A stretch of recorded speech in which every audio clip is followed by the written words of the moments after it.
You are listening to Fantha Tracks. Because of the following special program, Wonder Woman and the Incredible Hulk will not be presented this evening.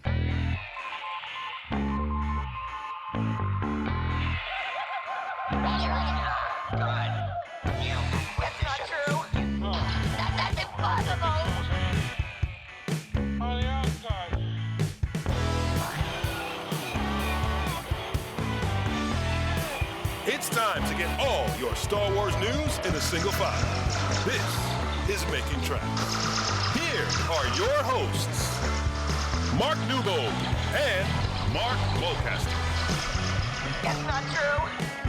That's impossible. You're listening to Making Tracks. This is episode 126. I'm your co-host, Mark Newbold, and joining me today is a man who likes to mysteriously walk into every room like Cad Bane walks through a desert haze. It's Mark Mulcaster. Mark, how you doing? I'm very well, but I reckon he must have walked for quite a while. Anyhow, dude, how are you? How's things? I'm very well. It's been another very busy week. Yes, you were really busy. Loads going on. Busy with reaction chat, busy with site stuff. Been a good one, though. I'm satisfied where I'm sitting right now. How about you? It's been pretty fun. I've had some decent projects to work on at work, which is good. Had some little bits of Star Wars stuff through, and most importantly, or at least the most important thing for me at the moment anyway, is that I got my 501st UK Garrison approval of my Stormtrooper through. So I'm cleared and ready to go and raise money for charity and put smiles on people's faces and I guess, quell any rebel uprisings throughout the galaxy from now on. So yeah, I'm stoked with that. Congratulations on that. It's really good news. Getting cleared on that is very, very cool. So, in your house, has any new Star Wars stuff arrived this week? Well, I was a little bit lapse on picking up my comics from Dark Star Comics, and so they sent them through. So it could only be described as a slab of comics, and that's partly because I think I had 8 or 9 variants. So, of course, they all come lovely bagged and bordered. That actually adds a lot of weight to the package. But I also got from Star Action Figures, I got the Mandalorian and Grogu Maldo Kreese double pack, which is like the vintage 3 3/4 inch scale. It comes with like a couple of baby spiders and a slightly bigger spider. I tell you what, I didn't realise, but it seems like Karen doesn't like those spiders very much, so I might have to get some more of those. Oh, that's a good idea. Yeah, double down. Just fill the house with knobbly white spiders, as you do. As one does, yeah. How about you? What have you had? This week, again, not a huge amount. I have had a copy of Yoda One for Me, which is a little sort of Valentine's Day based Star Wars book with cute little bits and bobs in there. So I'm going to review that for the site. I got the paper book version of The Rising Storm, which was a really good read and a really good listen. Outside of that, same. Few comics. Nothing much beyond that. I seem to have lots of stuff. I've got no idea how it gets in. There must be a wormhole upstairs or something. Keeps filling up. It keeps filling up. So have we got any news or anything, any new developments from the Fantha Tracks side of things? I hear it's been getting busy when it comes to podcasts and stuff. So what's new and what's coming up soon? We've got loads of news in terms of the podcast. Obviously, we've now... Every Tuesday it's us. It's Tuesdays is Making Tracks Day. So that's been pretty consistent for a good long while now. So we've got that rolling nicely. Wednesdays is Reaction Chat when there's a brand new episode or something on. So once this is finished, then later in the year, Kenobi and/or Bad Batch, whenever they come back on, we'll be back with Reaction Chat episodes as soon as we can, if not on the day. Desert Planet Discs, they're rolling regular episodes. Phantom Fun Down Under is now back every 6 weeks as well. Planet Leia put an episode out this week, and Start Your Engines really is starting its engine very, very soon. Also, 2 bits of housekeeping. What we're going to do going forward is every Tuesday we'll be making tracks, as we say. Wednesdays will be reaction chats when there's a show on. Cannon Fodder will be back, and that will also be on Wednesdays, because Wednesday, New Comics Day, felt like a good day to put Cannon Fodder out, so Brian and the team will be doing that. And then on Fridays going forward, all the other shows that were either Thursdays or Fridays or Saturdays, they're all going to come out on Fridays now, and we're going to rotate between the other 6 shows. So it'll be Making Tracks on Tuesday, and the other shows will rotate around on that Friday, other than Cannon Fodder, which is a Wednesday. So we're going to work up a schedule and let people know where and when they can find the shows. It's Tuesday night. Time to get all your Star Wars news in a single file. Welcome to Making Tracks. Mark the date in your diaries, Sunday the 8th of May. That's when you need to head up to, not Burnley, but to Blackburn, because Star Wars Fan Fun Day has moved from its home of 15 years at Burnley Football Club It's now moved to Ewood Park, which is the home of former Premier League champions Blackburn Rovers. Going to be great. It's been a happy hunting ground for Fantha Tracks over the years. Always get great interviews, always have a laugh, loads and loads of fun. I know I've asked you this question before, Mark, but my brain is like a sieve. Have you ever been to Star Wars Fan Fun Day? I haven't, and you don't make me feel much better by telling me it's on again this year, because I don't think I'm going to get to it this year either. In fact, I know for a fact that I can't, because I already spoke to Karen and we had a look at the diary, and it seems that we might actually be in Spain that weekend. Oh, wow. So, yeah, not on any conventions or Star Wars related things, just a little bit of a holiday. So that's the plan anyway. So no, I haven't, but a lot of the Rebel Legion who are from around the area speak very highly of the conventions. They say it's always fun. There's always lots of signers there, and generally it's got a great, fun family atmosphere. So it sounds like it's definitely worth a visit at some point. Oh, absolutely. It is exactly all the things you just said and more. It's great for the family, great for fans, because there's such always good guests there, very accessible, great energy about the room. I'm hoping that Blackburn will be the same. I'm sure it will. Neil and the team wouldn't have picked a lesser venue. I'm certain of that. So I'm sure it's going to be amazing. We're just firming up our plans right now, who's going to be going, hotels and so on and so forth. But guarantee that Fantha Tracks will be there. So look out for the black, white, grey and gold shirts. We will be covering as much as we can. But the big news, the great news, Star Wars Fan Fun Day. It's moved venue. It's now in Blackburn, not Burnley. But it's happening Sunday the 8th of May. So stay tuned for more news as they announce their guests. I'm Brian Herring, BB-8 puppeteer, and you're listening to Fantha Tracks. That'll learn you. So today we're joined by a very special guest, Daniel Jose Older. He's just released Midnight Horizon, his latest book from the High Republic. We had the chance to sit down and talk to him about that, his delve into comics that he's done with Star Wars High Republic Adventures. So here's the first part of our chat with author Daniel Jose Older. So the High Republic, has it blossomed in the way you expected, not only in terms of the story, but the public reaction to it? Because obviously you guys worked on this thing and built it to a point, but has it blossomed the way you imagined? Much more so. And I felt pretty sure that it would be loved, because I knew we were doing something really great, although that isn't a guarantee. And even doing Star Wars isn't a guarantee that it'll be loved. There's no guarantee, right? So I knew that, but I also felt like this is really, really special. And I did feel like it would find a home and a fandom. I don't think any of us imagined just how huge and passionate and overwhelming and incredible the fandom would be. That has just been beyond, and it has absolutely been a surprise, and the best kind of surprise. What's the best element of that? Because, as I say, I know I spoke to Kevin Scott recently, and we were at a convention, and he saw cosplayers in his character, in some of his characters. Have you come across that yet? On TikTok and on Twitter. Yeah. And it is really one of the best things. It's the fan art, it's the memes, it's like it's such a creative group of people, and it's so cool to see that. It just really feels like we're truly in conversation with them, and that's what it should feel like. That's exactly what a good, healthy community is one that can be deep in conversation with itself, including, having difficult conversations and talking through stuff that they're not as into, but things that don't work and things that do. That's healthy. That's what a fandom should be and a community should be. Because there's a nitty-gritty to this sort of stuff. There's so many threads to the High Republic and so many different things happening at the same time. And you do kind of have to say across a lot of stuff. Do you enjoy the explanation element of it?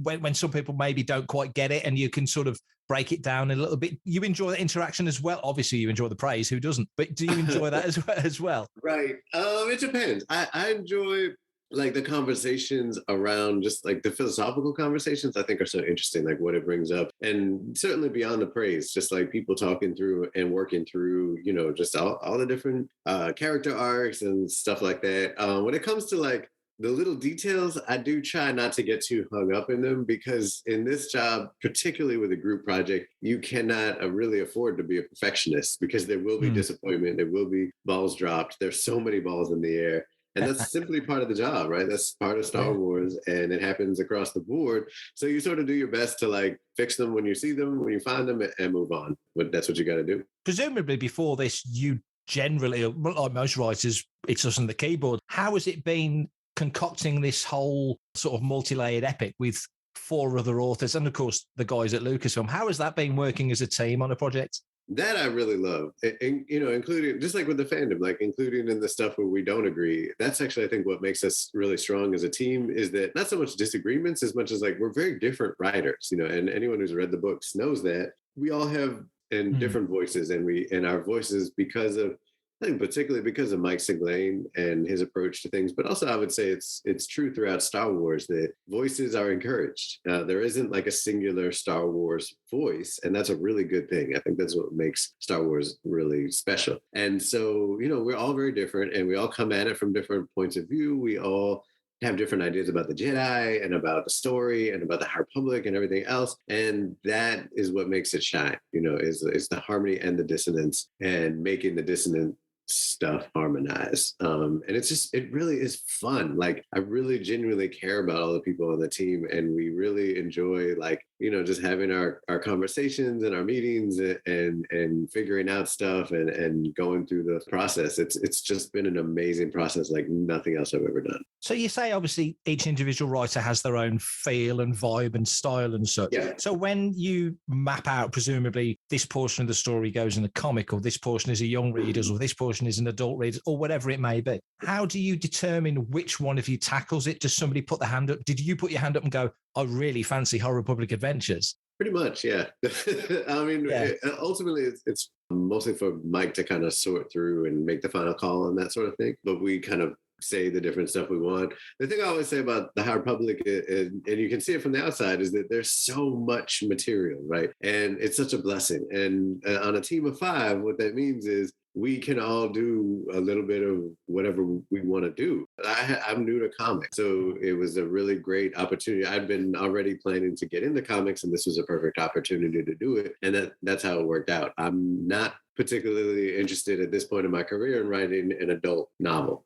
So that's probably not something you're going to see me do anytime soon. I'm not saying never. So I think there's a misunderstanding, not with you necessarily, but I see people, the way people talk about it is like, I hope Daniel gets to write the adult novel. And I'm like, that's not how it works. If you see people doing something, it's because they want to do it. And if you see people not doing something, it's probably because we didn't want to do it. I've got to compliment you on High Republic Adventures, because as a comic reader, it's been so much fun. The artwork is glorious. The script fizzes off the page. So for you to say that you're new to comics and it's something that you wanted to get into, now that you've done it to such great effect, do you feel that's something you would want to continue? Not necessarily just Star Wars, just generally in other arenas. But yeah, I love it. It's really fun. It feels like a first language to me.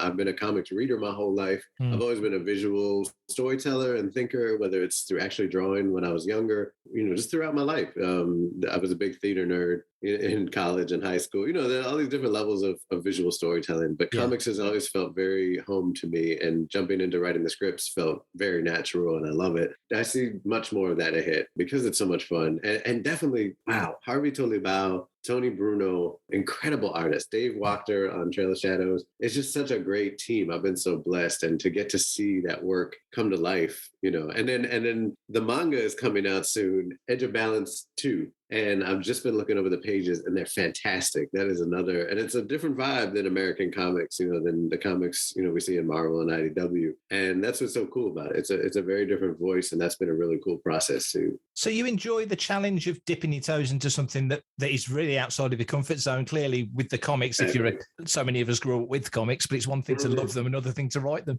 Right. Yeah, I do. I know. I feel like at the end of the day, that's been true of my career in prose as well. I've written books that are middle grade, young adult, and just across the board. And I do find that really stimulating as a creator, to be constantly pushing myself to try different things, to figure out what works and what doesn't. It's really what makes it fun for me. And what's been the biggest thrill so far, be it, like you say, seeing somebody on TikTok represent one of your characters in art, or working out the gears of a particular storyline or plot, or seeing a character develop? What's been the thing that's really given you the biggest buzz so far?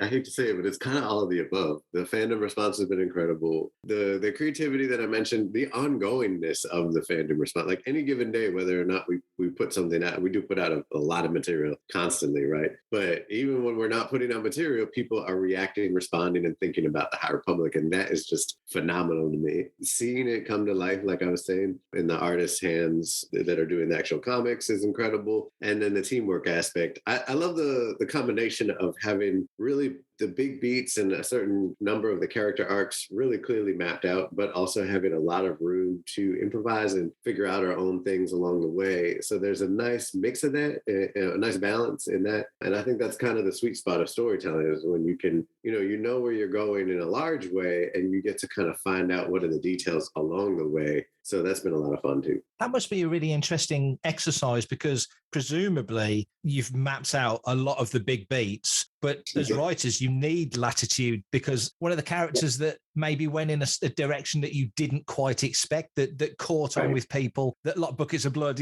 a character like that. And then all of a sudden people really get into it to the point that he's now got his own cookbook comic come out. Exactly. Did these things surprise you when that happens? Totally. And I think what's great about this initiative is there's room for that, right? So we can be like, hey, we want to throw in a one-shot comic about baking in the middle of all this, and it worked out really well too, I think, because this is such a dark time in the galaxy in so many ways. And in the initiative, that having some levity like that was really important. But also in my own storytelling, I also kind of left room for that. So like characters like Krayt and Farzala, right, who started out the run as very much like side characters. I was really amazed by how much people actually cared about them within those first 5 issues, especially Krayt, who literally has not a single line of understandable dialogue, right? Doesn't make any major plot moves. He's just a little guy that's everybody's friend, kind of helping out. You never see his face, so he doesn't even emote in a facially recognizable way. And a lot of that is a tribute to Harvey, who's an amazing artist and really just brought that character to life with so little to work from. And people just love him. I had it in mind to give him a couple issues that were just about him, but I had no idea where they would take us. And then when I got to that point where it's time to really figure them out, I was totally surprised and very excited about the path he would go. But I really didn't know until I got there. I always think with Krayt, he's the Deep Roy character that sort of accompanies Simon Pegg's Scotty in the Kelvinverse Star Trek films, just quiet and at the back, but everyone's kind of interested in him. Who is that little guy in the skull helmet? Jason Fry, he's an author much loved by Star Wars fans. He's written a multitude of stuff going back to source books back in the day. He's done role-play stuff. He wrote the adaptation of The Last Jedi. Closest to my heart is The Essential Atlas, but he's done a plethora of wonderful things. And on StarWars.com, he talks about his original Star Wars vintage figures and how they inspired and still inspire him today. And my question to you, Mark, is what is the thing that lights you up and gives you a bit of inspiration when you're trying to do something Star Wars related, be it something to do with the Rebel Legion, something you might be writing for Fantha Tracks, or just generally your day-to-day work? 'Cause of course, working for Sky, it's a very creative and in-depth thing. What is it that gives you that little bit of inspiration, a bit of a nudge? I am very visual, so I kind of do feed off very much kind of visual stimulus. I enjoy concept art. That's always good. But I mean, even going back to when I was a kid, when I first started collecting Star Wars at the grand old age of about 12, and I was mortified that I had to pay 75p for a loose second-hand with no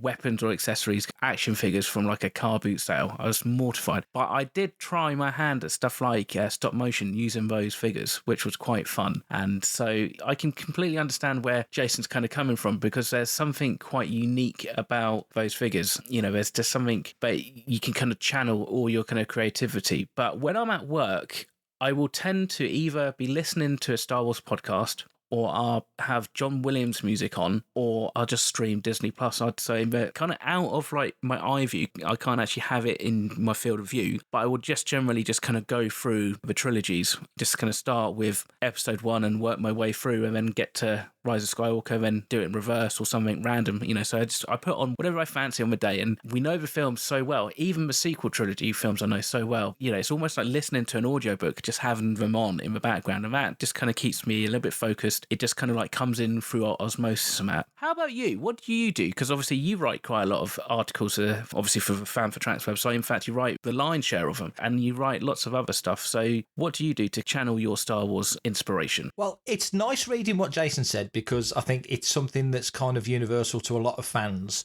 It might not necessarily be vintage figures, because obviously Jason's similar age to me. Yeah. So younger fans would have been the more modern figures. Or, of course, Star Wars has sprouted into so many of the different sort of IPs. Some kids could love their Angry Birds Star Wars. Some people might love their whatever. You know what I mean? Yeah. It might not necessarily be that. But I think for me, like you say, with the writing and such, especially the writing, I've got my headphones on now as we record. They'll probably stay on for most of the day whilst I'm doing other stuff. So for me, it's listening to the soundtracks, like you say. So all 9 movies, Shadows of the Empire, Solo and Rogue One. I've got a sort of a playlist. Over the years, I've managed to accumulate a lot of the music from the computer games. Okay. Which has been really great because even though I didn't play them a huge amount, I had friends who played them endlessly, but I was more role-play, RPG, tabletop stuff. And then time gets sucked up by doing websites or writing fanfic or whatever. So having the time to really get into the games was never available. That sounds ridiculous, but it just wasn't. But I love the music, so I'm always playing music for, Republic Commando music or Old Republic music or X-Wing, Rogue Squadron music or any of those, Bounty Hunter, they're all in there in sort of a mixed up playlist, and I just hit shuffle. So 1 minute it's Bells, Bells, Bells from Christmas in the Stars will crop up, and next minute it's Ewoks on Ice or Bounty Hunter will come along, and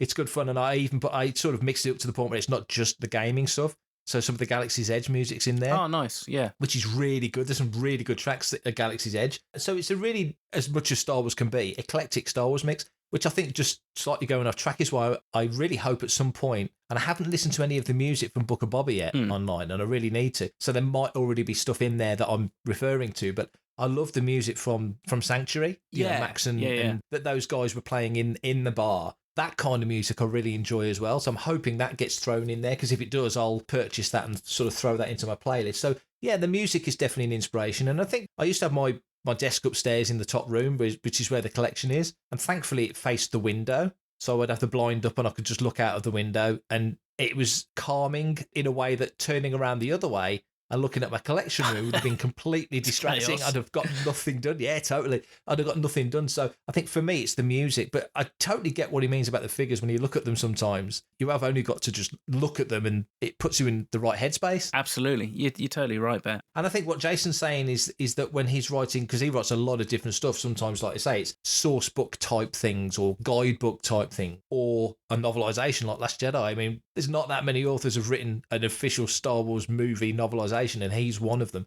So, it's rarefied air in that sense. So to have stuff like your original Luke figure, like he talks about in the article, literally there to hand, is very cool. And I think he did say that a lot of his original ones got sort of disappeared over the years. So maybe it's an original Luke figure rather than his original Luke figure. But nevertheless, it's still that guy, isn't it? Which goes back to us talking on yesterday's episode, our special episode for Star Wars Podcast Day. Yeah. Talking about seeing Luke again in the Book of Boba Fett and how special that is, because Jedi's 40 years old next year, ridiculously. We've spent all these years thinking, well, what happened next? And we've got that big gap from the bonfire of the party on Endor at the end of Jedi all the way through to seeing Luke again at the end of The Force Awakens, apart from that moment in The Mandalorian, of course. And now we start to see it again, and it all kind of feels like it's one big sort of melting pot of so many thoughts, and those figures feel very much a part of it. For everything in one location, daily news, reviews, interviews, podcasts, video, and social media feeds, bookmark fanthatracks.com for Star Wars news 24/7, 365.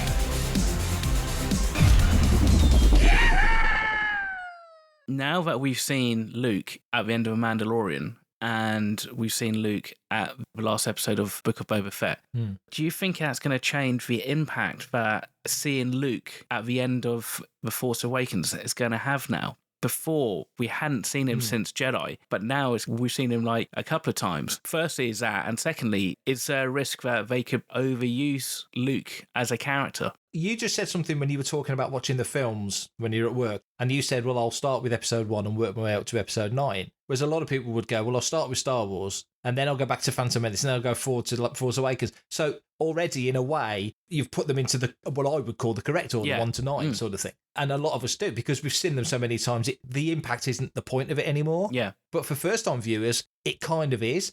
Lewis Poles, who's doing some of the reviews on Fantha for our week-by-week episodes, and he's come to Star Wars quite recently, like within the last couple of years, really. And so this is all new to him, essentially, and very, very fresh. Regardless of when it was made, it's all very fresh to him. It's within, like I say, 2 years. So he's got a very different opinion on certain things. I bet he does. The impact of it. Yeah, it's really interesting, because this last episode, his impact and his view on that was very different to what I would expect from a lot of other people. But you frame it in the sense that he's only just seen this for the first time, and that impact that you talk about isn't the same for him, because he's only really met Luke a couple of years ago. You and me have known Luke for, well, what was the first film you saw? Empire, was it? Well, the first film that I saw where I kind of went, oh my God, this is Star Wars, and I now need to spend every waking hour and penny on it was A New Hope. I mean, it wasn't like that first time I'd actually ever seen it because of it being on like ITV over Christmas and stuff like that. Before that point, I was very much aware. And, you know, when I was growing up, when I was probably about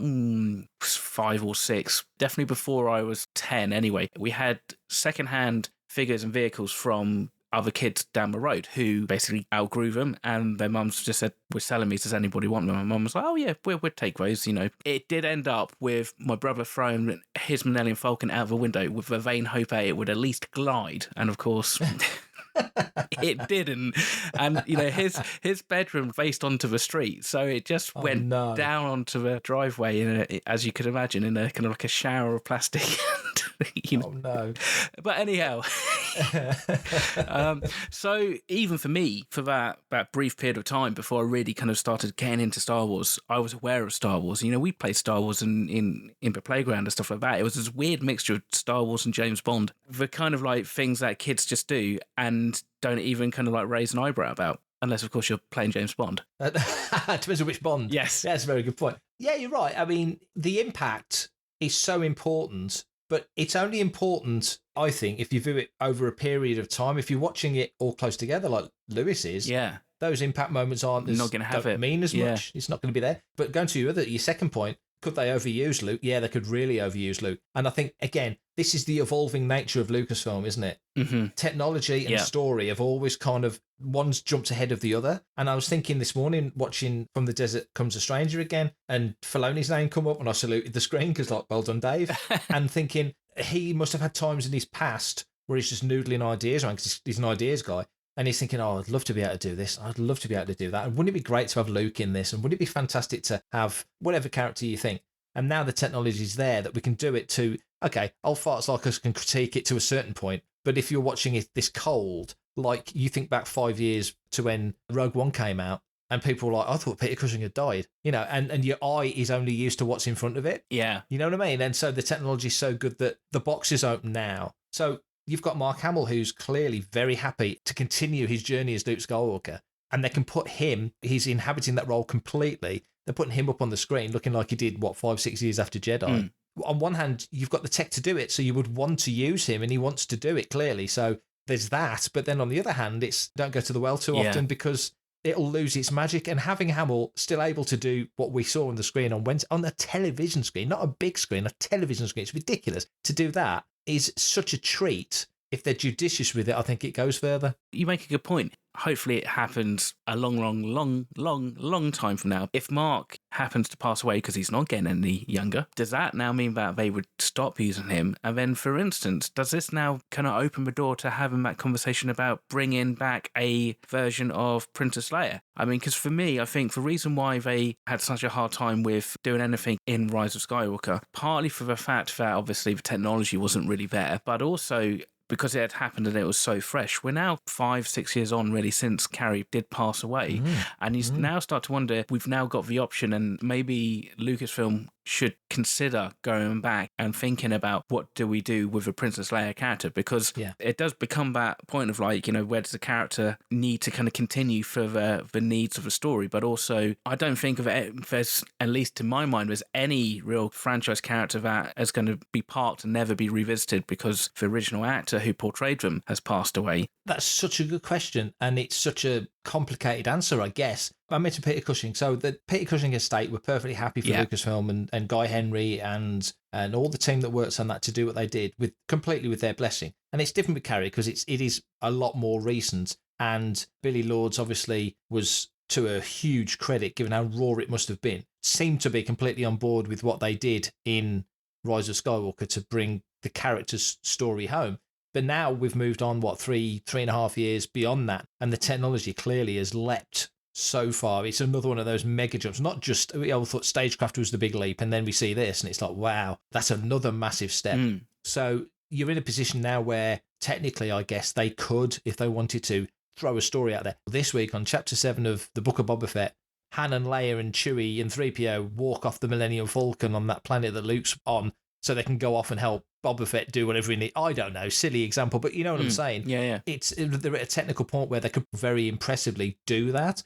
It's whether or not the fan base will be receptive. It's whether or not the family of Carrie would be open to that and how involved they would be. again, you know, we had that cracking interview you did with the Respeecher guys. Their technology, I would assume Hamill spoke the words and then Respeecher did its work on that. So it's absolutely as accurate as it could possibly be. And also, there's actresses that can do very passable. Julie Dolan does a Sting for us where she does Leia's voice, and it's impeccable. So there's actresses that can do that. What I'm saying is, do you get to a point where Han, Luke, and Leia, for example, and other characters as we go forward, essentially become, and this is going to sound wrong, but I hope the intent of what I'm saying is there, essentially becomes a skin. So a motion capture performer is the physical embodiment on set where it needs to be. But instead of putting makeup applications on, it's a digital skin. So Respeecher can do the voice. ILM can put this digital makeup on a performer, and all of a sudden, that's Mark Hamill's Luke Skywalker is still alive. That version of Mark Hamill is long gone. Mark's here with us today, but that version of Mark is gone. And you could do the same with Harrison, you could do the same with Carrie, or the same with Billy Dee, or whoever. I wonder if that's the route that it's going. Hi, this is Guy Henry, and you're listening to Fantha Tracks. Enjoy. Earlier in the episode, we listened to the first part of our chat with author DJ Older. Fascinating chat about Midnight Horizon, the High Republic, and all sorts of other good stuff. And now here's the second part of our chat with author Daniel Jose Older.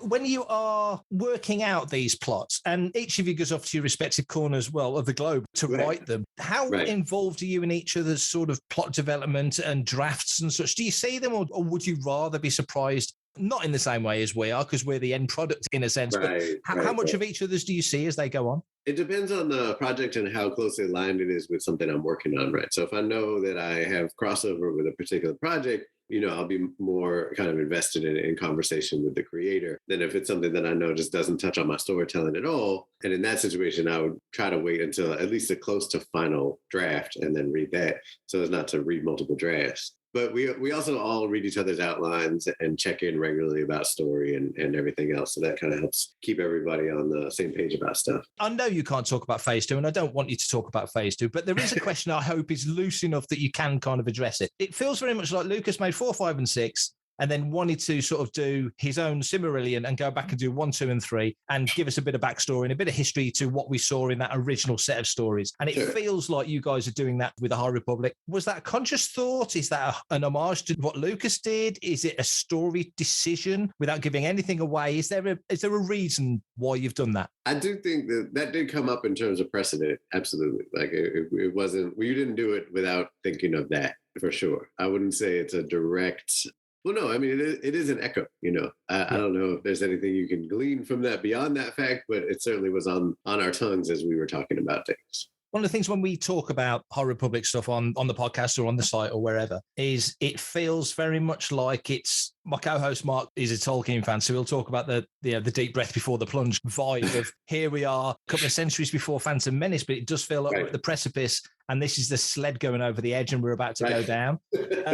And obviously in Midnight Horizon, the Jedi are on the hunt for the Nihil. All the things that have happened have really started to turn the screw on the Jedi. And they feel very, not only out of their depth, but they just really don't feel like they know quite what to do, how to react. Death and destruction is everywhere. Confidence feels like it's slipping in the Jedi publicly, which feels like something that's not happened, certainly not to this generation. Correct. How do you as writers then, how are you turning the dial up on that pressure? Because it feels like it's an ever-present buzz around the stories at this point at the end of phase 1. That's exactly it, right? It's like having that conversation about that view from 10,000 feet conversation. Like, what does it look like on the ground? And if we're all on the same page about that, then that's going to show up in its own way across the board of all the work. And, you know, there's these major events that are affecting all of our characters. So they're all going to be affected by it all in very different ways. But because they're bouncing off those same events, it's all going to be devastating. It's just going to be figuring out, you know, how each of them kind of copes and manages with the stress and the trauma and the fear of what's going on around them. Because you've been writing High Republic Adventures, which again has been wonderful fun.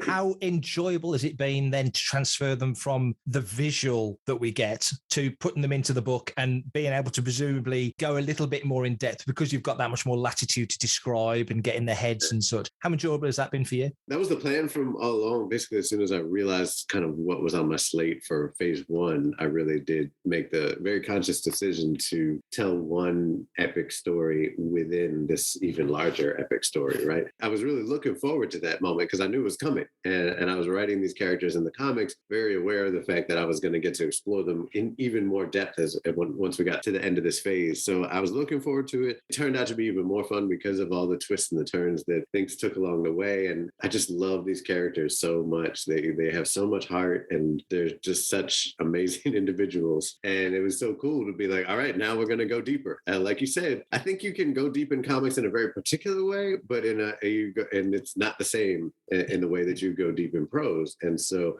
having that ability to really stretch out in Midnight Horizon was so gratifying, particularly with someone like Zine, right, who we met along the way, and we haven't gone too deep in her head until now. And so it's like, I'm sure people were wondering and I was wondering, and it was just great to be able to explore that. In Midnight Horizon, we're back on Corellia. Obviously, you wrote Last Shot, which was about the most iconic Corellian of them all. Yes. As a location, as a planet, as a place to be, there's a Grindelwald in there as well with Mother for Stigma. Do you get a kick out of writing about Corellia? Oh, definitely. And what's cool is like getting to see it at a time when it's not just nitty gritty, it's also at its height, right? Like it's the golden age of the galaxy. And so seeing Corellia, getting to explore Corellia and really to play with Corellian politics and lore and, creatures, but taken back to this era when things are just, at their height and so much is going on and there's so much culture and excitement there, along with the factories and the workers and everything else. So that was a really interesting dynamic to explore because I wanted to lean into the differences too. We've seen industrial Corellia and dusty Corellia and the underside and all that kind of grime that Han came up in, but what we haven't seen is the high life. And, the world today teaches us that usually when there is people in poverty, it's probably because there's people who are extremely rich. And so it's interesting to play with that dynamic and look at some of the wealth and the hoity-toityness and the high life that was going on at the same time. And then finally to have a character like Crash, who's really like an in-betweener in all of those realms and just moves by the nature of her job, has to be able to move effortlessly from one world to the next within Coronet City. She was a really important tour guide through that. Of all the Star Wars characters that you've written for in Last Shot and Certain Point of View and High Republic and all the other stuff that you've done, if you could pick just one character, be it your own or a famous character that you have adopted for a story and tell a story of them, which one would you like to explore further? Man, it's so hard to say because I feel like I've gotten to do that. Like probably if I hadn't written Last Shot, Han and Lando would have been on that list, like at the top of that list. And the High Republic itself is such a dream come true venture. Like I literally got to create a whole team and follow them through this incredible turning point in their lives and in the galaxy, and then keep following them, even deeper into that. I don't have a wish list because I'm doing my wish list right now. It's amazing. From what you've done so far in the High Republic and Star Wars in general, as a writer now, outside the boundaries of Star Wars and just moving on to other stuff when eventually you do, what do you think you will take from the experience as a writer? What do you think you've picked up? What do you think you've learned? What do you think you've honed by the whole experience? Well, allow me to plug myself for a second because my next young adult novel comes out in May 3rd. It's called Ballad and Dagger. It's a young adult urban fantasy about some young people in Brooklyn. There's pirates, demons, gods, true love, and all kinds of other adventures. And I'm really excited about it. It comes out from Rick Riordan's imprint at Disney Books. So in that, certainly like the idea of just the depth of history of Star Wars in terms of world building is always something that I've loved about Star Wars. And it's something I've always looked to for inspiration and brought into my own work. And you can see that very clearly in Ballad and Dagger. You can see it in everything I write because I've been influenced by Star Wars since I was 3. But the idea of just having these multiple layers of society and how they stretch back in time and are interconnected and just in these intimate and chaotic kind of relationships to each other, and then how characters and personalities maneuver through those worlds and those different stratas of society. That's pure Star Wars, and that is very much throughout all my work, and definitely in Ballad and Dagger. Thanks for giving us so much of your time. We really appreciate it. And hopefully we'll get to speak again down the line. My pleasure, Mark. Thanks so much. Do you know, one of the greatest things I've ever seen in my life is a Krayt dragon skull on top of a sand crawler. I think that is quite possibly the best image I've ever seen. And so I'm going to end this episode. I'm going to see if I can find a Krayt dragon skull that I can attach to the front of my Honda Civic. It seems like a reasonable thing to do, right? On that note, we're going to call it. But if you would like to send us a listener's question, most gratefully received. So Mark, can you let the listeners know how they can get in touch? Well, I think you've got a better chance of finding a Krayt dragon skull than you have of making a Honda Civic look cool, but good luck with that. If you want to be part of the action and stay updated on all the latest Star Wars news, visit FanthaTracks.com or check out the free... It's actually the sports version, so free! FanthaTracks app through the App Store to follow us on your mobile device. You can reach out to us and send in your listeners' questions by emailing radio@FanthaTracks.com. As Mark just said, we want questions, we want queries, we want thoughts, we want ideas, criticisms, send them in, we don't care. We'll take on everything as long as you send it in. Comment, like and share on any of our social media feeds at FanthaTracks, and be sure to subscribe, leave a review, preferably a 5-star one, on Amazon Music, Audible, Apple Podcasts, Google Podcasts, Spotify, or your podcatcher or smart speaker of choice. And as always, thanks to James Semple for composing the FanthaTracks intro, Adam O'Brien for our Making Tracks opening music, and Mark Daniel and Vanessa Marshall for our voiceovers. And that's me done for this episode. Nice one, buddy. Thank you very much for that. I will catch up with you on Wednesday so we can record that final episode of Making Tracks Reaction Chat for the Book of Boba Fett. But until then, thank you very much for listening, and you stay safe, take care, and of course, as always, may the Force be with you always. May the Force be with you! Coming up next on FanthaTracks Radio, it's another episode of Making Tracks.